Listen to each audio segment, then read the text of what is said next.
위식도 역류 질환이란 무엇인가 이거부터 좀 시작을 해야겠죠.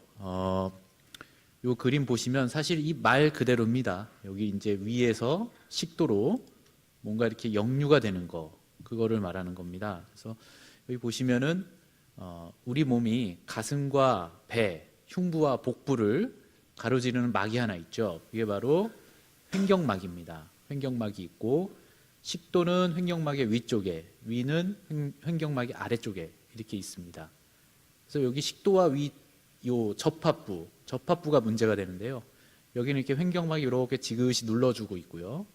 그 다음에 요 식도와 위 접합부에는 근육이 좀 있습니다. 괄약근이라고 그래서 정상적으로는 이 괄약근과 횡격막이 여기 이렇게 눌러주게 되는데 바로 여기서 모든 문제가 벌어지는 거죠. 그래서 이런 게 약해지거나 하면 보시는 것처럼 위산도 올라올 수 있고 담즙도 올라올 수 있고 여러 가지 이런 것들이 올라오는 이런 역류 질환을 경험하게 됩니다. 그래서 이렇게 여기 보시면 위에서 식도로 이렇게 역류가 되는데요.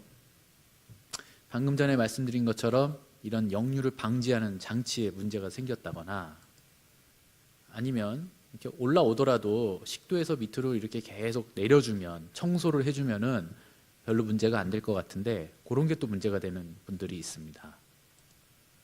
또는 저 위아래쪽으로 음식물이 소화가 되고 밑으로 내려가야 될 텐데 이 부분에 또 문제가 되는 분들이 있어요. 그런 분들은 또 이렇게 역류가 됩니다.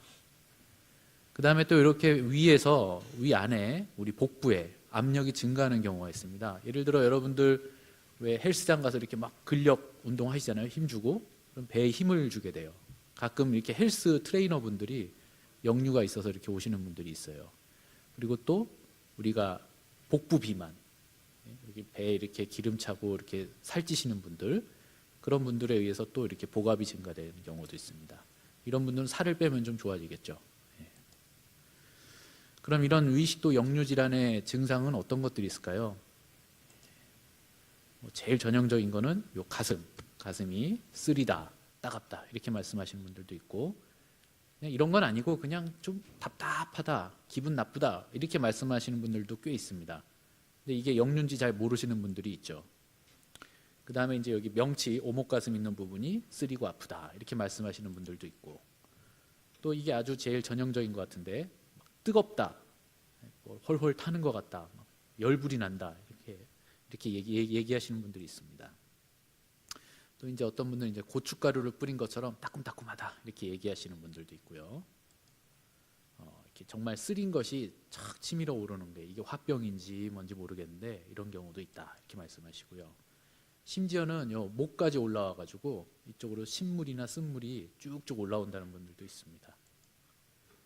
예, 그런 분들이 있고요. 그다음에 여기 가슴에 요 뼈가 하나 있지 않습니까? 넓적한 가슴뼈가 있는데 요 뒤쪽으로 이렇게 막 타는 듯한 느낌이 난다 이렇게 말씀하시는 분들도 있습니다. 이런 분들은 그래도 이렇게 이게 뭔가 올라오니까 역류가 아닐까 이런 생각들을 많이들 하실 수 있는데요. 이런 분들도 있어요. 가슴이 그냥 아프다, 여기 왜 심장이 아프다 이렇게 얘기하시는 분들이 있어요. 그럼 사실 이런 분들은 우리 소화기내과로 오시기도 하지만 제일 먼저 어디 가야 될까요? 심장내과, 심장을 먼저 봐야 됩니다. 그래서 이런 게 이제 단순히 위식도 역류가 아니라 심장의 문제인 경우도 있습니다.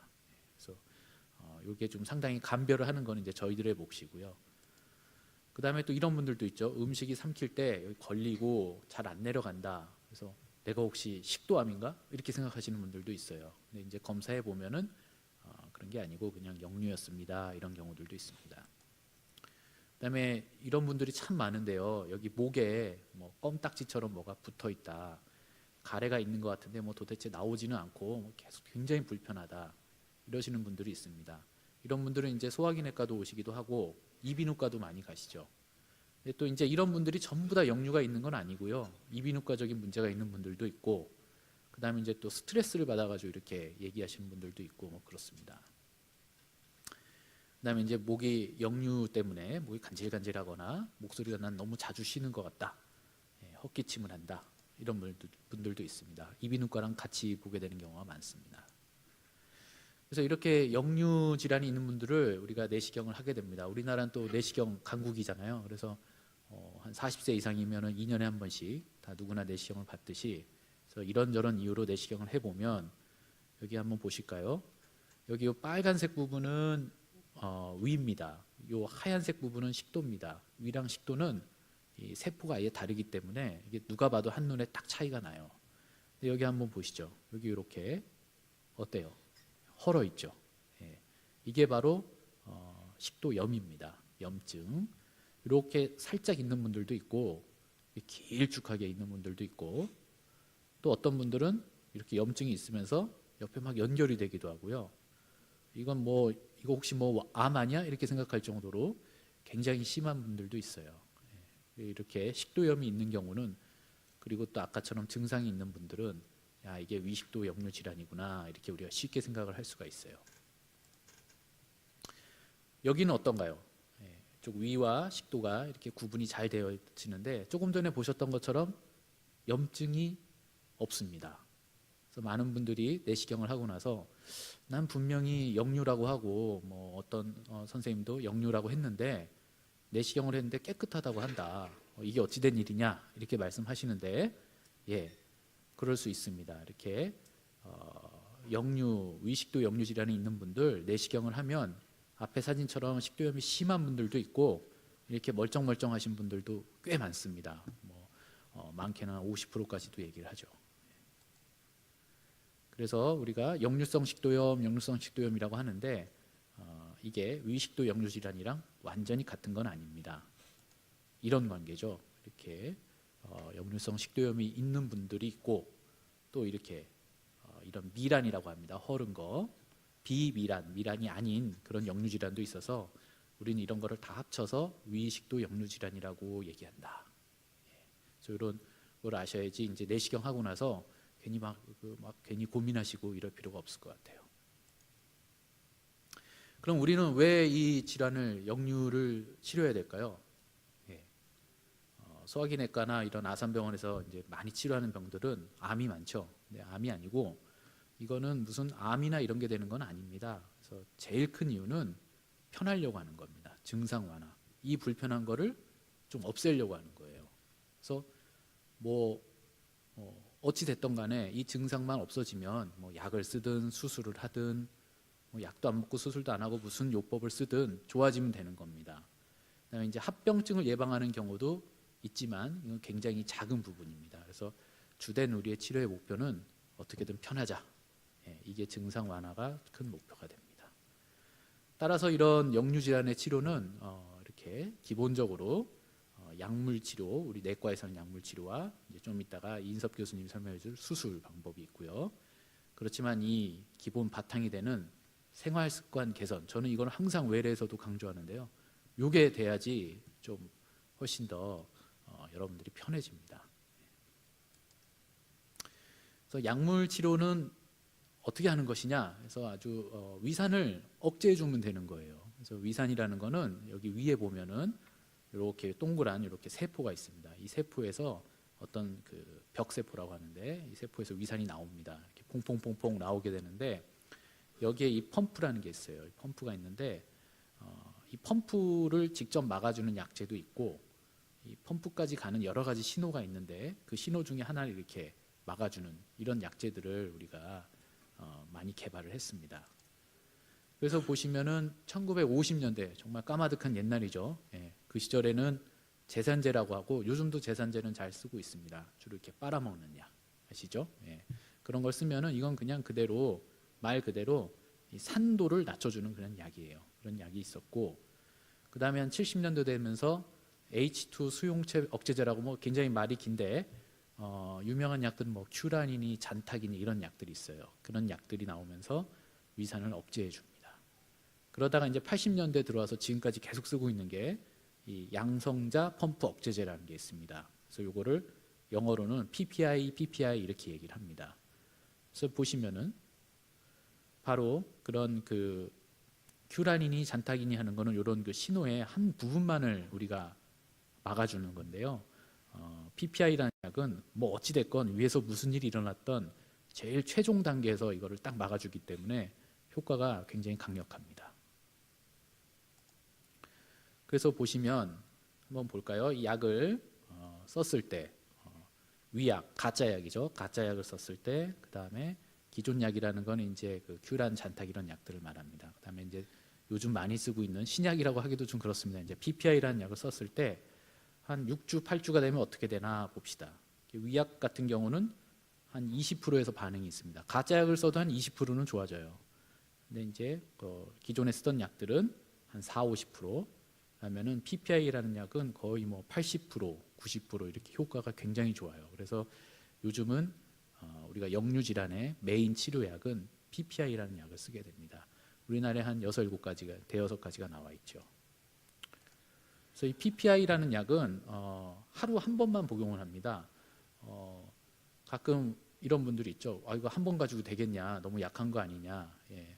하지만 충분합니다. 그만큼 약이 강력해요. 강력해서 하루 한 번만 복용을 해도 되고, 뭐 혈압약이라든지 당뇨약 같은 건 하루 한 번 먹는 것들이 있죠. 근데 우리 위장관 약 중에는 이렇게 하루 한 번 먹는 약이 굉장히 드뭅니다. 그래서 제 외래 이제 환자분들 오셨을 때 내가 무슨 약 먹었는지 다 알고 있는 사람들 별로 많지 않거든요. 그래서 하루 한 번 먹는 위장약이 있습니까? 이렇게 물어봐요. 그러면은 있다고 하시는 분은 이분은 아마도 PPI라는 강력한 약을 썼나 보다 이렇게 생각을 하게 되고요. 또 가끔은 이제 PPI라는 약을 안 쓰고 다른 약을 쓰는 경우도 있어요. 2번이나 3번 먹는 약도 있습니다. 하지만 이제 기본적으로 이런 PPI라는 강력한 약은 보통 하루 한 번을 복용하게 됩니다. 그래서 기간은 뭐 하루 이틀 먹는 것도 아니고요. 1, 2주 먹는 것도 아니고 한번 썼다 하면 4주에서 8주는 충분히 써줘야지 이 그래프에서 보시듯이 이게 점점 올라가지 않습니까? 2주, 4주, 6주, 8주 돼야지 이렇게 효과가 잘 충분히 나오게 됩니다. 네, 그렇지만 이제 드물게는 8주 이상 치료를 하는 경우도 있고요. 그거는 이제 상황에 따라서 우리가 적절히 판단을 하게 됩니다. 근데 이제 이 역류 질환의 가장 골치 아픈 문제이기도 한데 이 재발이 잘 됩니다. 그래서 약을 먹을 땐 참 좋았는데 약 끊고 나니까 또 스물스물 올라온다 이거죠. 그래서 이런 문제가 있어서 제가 강조하는 것은 생활 습관, 이 습관을 좀 개선을 해야 된다. 생활 습관만 하면 어떻겠느냐? 이것만 단독으로 해서는 그렇게 큰 효과는 없어요. 약이 워낙 좋아서 약을 같이 병행을 하고 생활 습관 개선을 통해서 재발을 방지하는 데 도움이 되는 것 같습니다. 그래서 생활 습관이라는 것은 여러 가지 음식이라든지 자세 이런 걸로 따져봐야겠습니다. 여기 많은 음식들이 있습니다. 대표적으로 뭐 이걸 먹으면 안 좋다, 저걸 먹으면 안 좋다, 뭐 텔레비전이나 뭐 신문, 인터넷 등등에 정말 많은 정보가 돌고 있는데요. 또 환자분들이 오셔서 제일 많이 하소연하는 것 중에 하나가 병원에 가고 인터넷을 보고 했는데 이것도 먹지 말고 저것도 먹지 말고 역류, 당신은 역류입니다. 다 먹지 마세요. 이렇게 얘기를 합니다. 도대체 나는 뭘 먹고 살란 말이냐?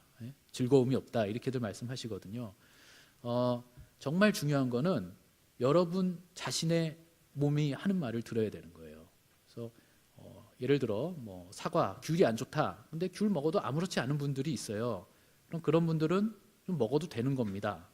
귤 절대 안 된다 이런 거 아니에요. 커피도 마찬가지입니다. 커피는 먹으면 안 좋다는 분들이 있는데 먹어도 나는 괜찮은데 그럼 드셔도 되는 거예요. 근데 그렇게 안 하고 뭐 이것도 안 되고 저것도 안 되고 하면은 즐거움이 없어지는 거예요. 또 커피도 보면은 잘 살펴보면 한 잔 먹어서 안 좋아지는 분도 있고 2잔, 3잔 먹어야 안 좋아지는 분들도 있어요. 그런 분들은 한두 잔 먹으면 됩니다. 안 되면 반 잔 드시면 되는 거고. 그다음에 또 카페 라떼가 안 좋다는 분들도 있고, 그다음에 자판기 커피 있죠. 믹스 커피가 안 좋다는 분들도 있고. 제발 여러분들은 내 몸이 어떤가, 내가 어떤 음식을 먹었을 때 어떤가, 이거를 좀 잘 살펴볼 필요가 있어요. 그걸 안 하고 난 몰라 아무거나 먹을래 이렇게 하면은 이게 잘 안 고쳐지는 것 같아요. 그래서 공부를 좀 해야 되겠다. 그런 거를 말씀드리고 싶습니다. 여기 보시는 모든 것들은 정말 아주 유명한 것들입니다. 그 다음에 꼭 음식 종류도 중요하지만 정말 강조하는 건 또 이거죠. 하여튼 많이 먹지 말아라. 배불리 먹지 말아라.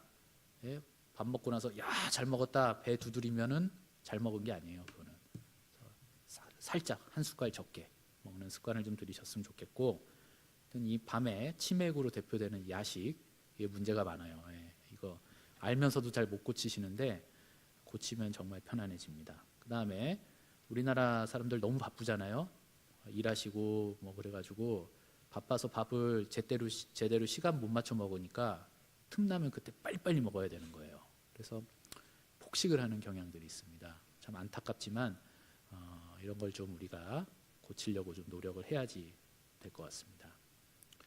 그다음에 이제 가끔 이제 높은 베개를 사용하면은 역류가 안 될 것 같다 이렇게 하시는데 우리 뭐 연구들을 보면 큰 도움은 안 된다고 돼 있습니다. 그렇지만 또 이게 도움이 되는 분들도 있어요. 그래서 뭐 한번 좀 트라이를 한번 시도해 보는 건 괜찮은 것 같고요. 근데 이런 건 좀 곤란한 것 같아요. 그래서 뭐 이게 좋다더라 해가지고 무슨 고가의 뭐 침대를 산다든지 뭐 베개를 뭐 어디서 이게 좋다더라 해서 뭐 그렇게까지 할 필요는 없고요. 본인이 한두 번 베개 이렇게 몇 개 쌓아놓고 한번 자보면 알 수가 있어요. 그래서 나는 이게 좀 맞는구나 하면 되는 겁니다. 그 다음에 이제 이 밥 먹고 나서 눕지 않는 거는 눕는 건 정말 안 좋은 것 같아요. 그래서 이렇게 여러분들이 밥 먹고 나서 이렇게 누워버리면요, 여기 이제 자제분들이나 손주분들이 그대로 이렇게 따라해서 역류가 유전병은 아니지만 대를 이어가지고 이렇게 생길 수도 있는 것 같습니다. 아주 안 좋은 습관이에요. 그래서 이런 생활 습관이라든지 약에 대해서 말씀을 드렸고요. 요즘은 이제 내시경으로도 우리가 조금 이렇게 해봅니다. 여기 이제 외과에서 수술을 하기도 하지만 수술이 아니고 이렇게 내시경으로 하는 이런 것들도 계속 우리가 연구를 하고 있습니다. 그래서 유명한 것들은 잠깐 소개를 드리겠는데 이렇게 이 튜브 같은 게 들어가서요. 여기가 지금 어디입니까? 여기가 식도와 위가 만나는 곳입니다. 여기에 이렇게 괄약근이 있는데 여기에 고주파 전류를 이렇게 흘려줍니다. 그래서 이렇게 점점이 여러 군데 이렇게 흘려주면 여기가 막 염증이 생기고 이제 막 그 문제가 좀 생기겠죠, 다치겠죠. 근데 그러면서 이게 힐링이 되는 과정에서 이렇게 도톰해집니다. 그래서 아까 역류 질환이 그 위식도 접합부가 이렇게 좀 느슨해진달까 이런 거였잖아요. 그래서 그쪽을 이렇게 자연스럽게 살짝 강화해주는 그런 효과를 보는 치료들이 연구가 되고 있고 시행이 되고 있습니다. 또 그러니까 또 어떤 분들은 이런 것도 연구를 합니다. 저희도 이제 연구를 할 건데요. 요거는 지금 위입니다. 위고 저쪽 넘어가 식도인데요. 이 위식도 부근을 이렇게 일부러 이렇게 생살을 도려냅니다. 이렇게 도려내면은 여기가 이렇게 회복이 되죠. 살은 이렇게 차오르면서 오그라들면 여기를 약간 조여주지 않겠느냐. 그래서 이런 게 좀 효과가 있다. 이런 얘기들이 있어, 연구 결과들이 있어서 앞으로 이런 쪽으로도 연구가 계속 될 것 같습니다. 그래서 오늘 살펴본 것들을 말씀드리자면 위식도 역류 질환은 어떻게 생기는가, 도대체 우리는 왜 이걸 치료해야 되는가, 그다음에 약, 생활습관, 간략하게 내시경 치료 등을 대해서 알아봤습니다. 저희 그 소화기내과 상부의장관 팀은 이렇게 9분의 교수진이 있고요. 모두들 이 역류 질환에 대해서 정말 열심히 환자분들 말씀 잘 듣고 좋은 얘기를 좀 이렇게 유용한 정보를 전해드리고자 노력하고 있습니다. 예, 경청해 주셔서 감사합니다.